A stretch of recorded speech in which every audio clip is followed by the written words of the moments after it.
Assalamualaikum warahmatullahi wabarakatuh. Kami dari kelompok 4 akan mengedukasikan tentang penyakit tetanus. Selamat menonton. Definisi tetanus. Tetanus merupakan infeksi yang disebabkan oleh bakteri Clostridium tetani. Bakteri ini memiliki spora untuk berkembang biak dan mampu bertahan dalam waktu yang lama di luar tubuh. Ketika bakteri ini masuk ke dalam tubuh, spora berkembang biak dengan cepat dan melepaskan racun yang disebut tetanus plasmia di aliran darah. Racun ini cepat mengalir ke seluruh tubuh dan dapat merusak otak dan sistem saraf. Jenis tetanus yang pertama yaitu tetanus umum, dan yang kedua tetanus lokal, yang ketiga tetanus sefralit, dan yang terakhir yaitu tetanus neonatal. Etiologi tetanus. Bakteri Clostridium tetani merupakan penyebab utama terjadinya infeksi tetanus. Hal yang perlu digarisbawahi, infeksi tetanus merupakan infeksi yang tergolong serius. Bakteri ini umumnya terdapat dalam debu, tanah, serta kotoran hewan dan manusia. Bakteri tetanus seringkali masuk ke dalam tubuh melalui luka terbuka akibat cedera atau luka bakar. Jika berhasil memasuki tubuh, bakteri tetanus berkembang biak dan melepas neurotoksin, yaitu racun yang menyerang sistem saraf.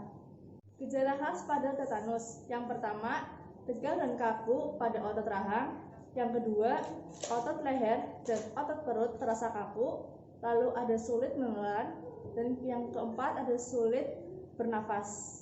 Patofisiologi tetanus. Tetanus disebabkan oleh toksin kuman Clostridium tetani yang masuk melalui luka tusuk, gigitan binatang, luka bakar, luka operasi yang tidak dirawat dan tidak dibersihkan dengan baik, artis gigi, pemotongan tali pusat yang tidak steril, dan penjahitan luka robek yang tidak steril yang lebih beresiko bagi orang-orang yang belum terimunisasi.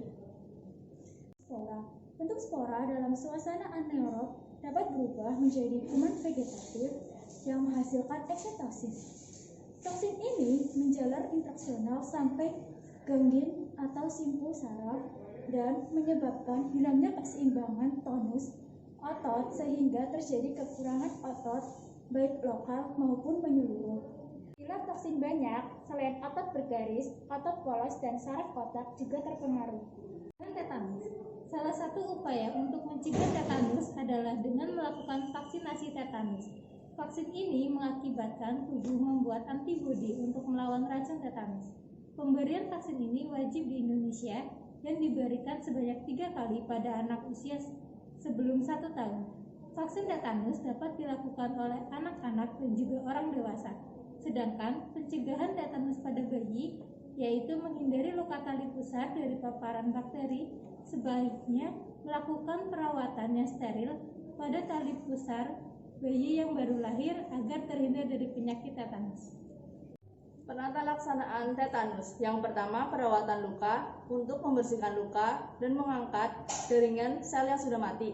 Yang kedua, suntikan anti tetanus untuk menetralkan racun. Yang ketiga, antibiotik untuk membunuh kuman tetanus. Yang keempat, obat penenang untuk melemaskan otot yang tegang dan kaku. Yang kelima, obat magnesium sulfat dan beta blocker untuk mengatur irama jantung dan pernafasan. Faktor risiko. Terdapat beberapa faktor yang bisa meningkatkan risiko terjadi infeksi tetanus. Misalnya, 1. Seseorang yang tidak menjalani infeksi tetanus dengan lengkap. 2. Sistem imun yang lemah. 3. Benda asing yang menyebabkan luka, contohnya tertancap paku. 4. Luka yang tidak dibersihkan sehingga bisa menyebabkan masuknya spora tetanus ke dalam tubuh. Komplikasi yang biasa terjadi pada penderita tetanus adalah sebagai berikut. 1. Kekakuan otot saluran pernapasan dan pita suara.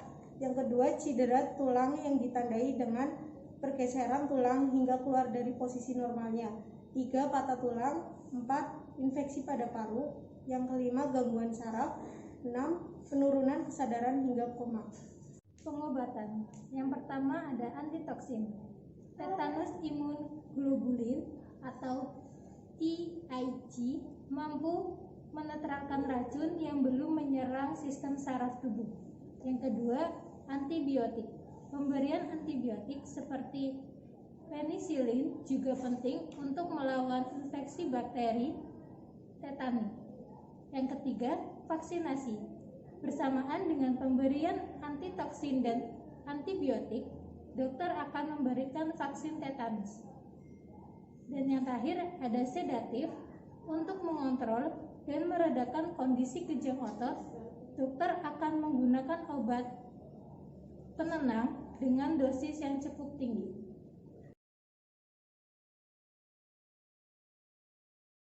Melakukan tindakan tetanus pada pasien, pertama-tama kita harus cuci tangan dulu.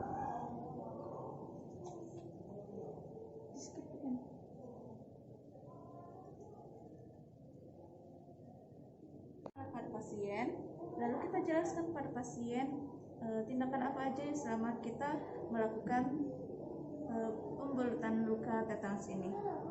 Setelah itu kita pasangkan pelat pada pasien.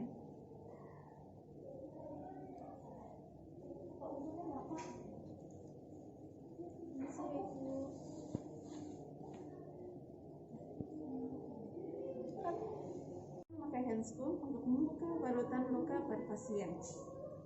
Kita cukup memakai handscoon yang bersih ya. Bisa juga jika kalian memakai pinset anatomis, kalian hanya perlu memakai pinset anatomis yang bersih saja. Lalu kita buka balutan pada luka pasien. Biasanya juga agak susah, kita perlu bantuan normal kalorin. Cukup sedikit aja. Lalu kita buka pelan-pelan.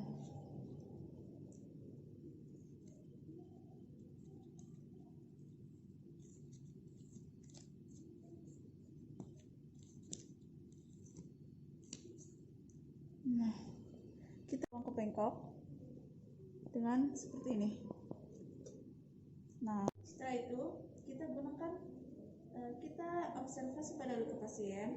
Setelah kita selesai mengobservasi, kita menggunakan prinsip steril, yang mana kita menggunakan handscoon steril. Itu kita lepaskan handscoon ini, lalu kita buang ke bengkok, lalu dekatkan alat pada pasien. Nah, kita persiapkan semuanya dari kasa steril, kita buka.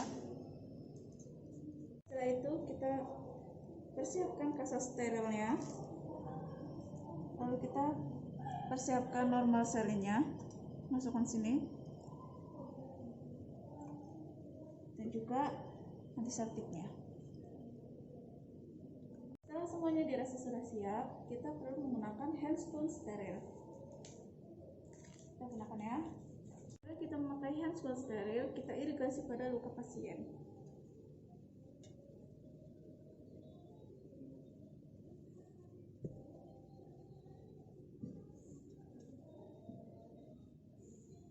Setelah dirasa cukup, kita cukupkan. Setelah irigasinya dirasa cukup, kita bersihkan luka menggunakan kasa seperti biasa.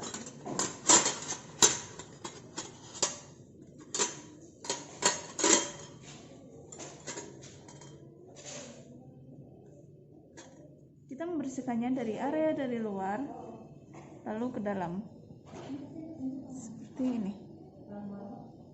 Setelahnya kita buang pada bengkok, lalu kita menggunakan kasa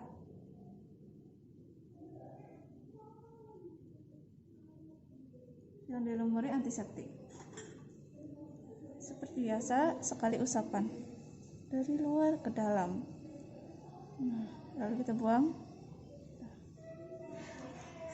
Setelah pasien sudah diberi salep, yang mana gunanya itu untuk merangsang agar luka itu kembali dan merapat kembali, setelah itu kita menggunakan kasa untuk menutup luka pasien seperti ini, yang mana kita boleh dengan plester. Letakkan plester pada lukanya.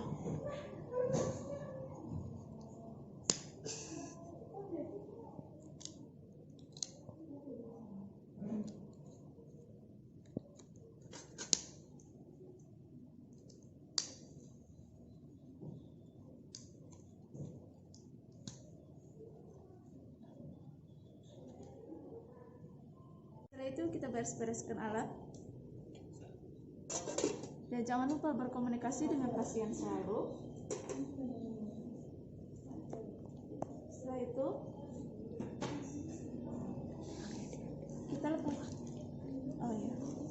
lepaskan perlak.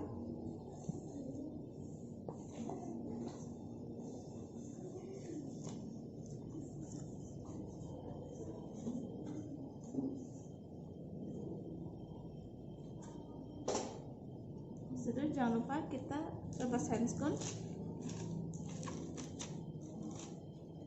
dan juga cuci tangan.